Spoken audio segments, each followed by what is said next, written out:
แทงยังไงพี่เจ๊ไปก่อนได้ไหมเออเอาไปวางไว้ที่เดิมหนู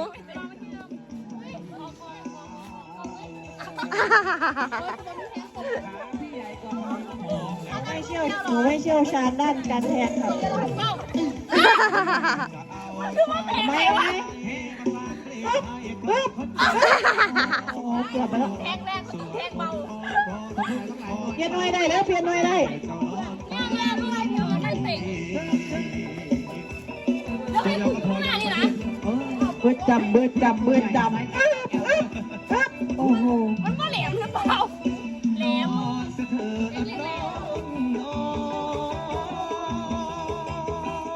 ต้องใส่กินเนี่ย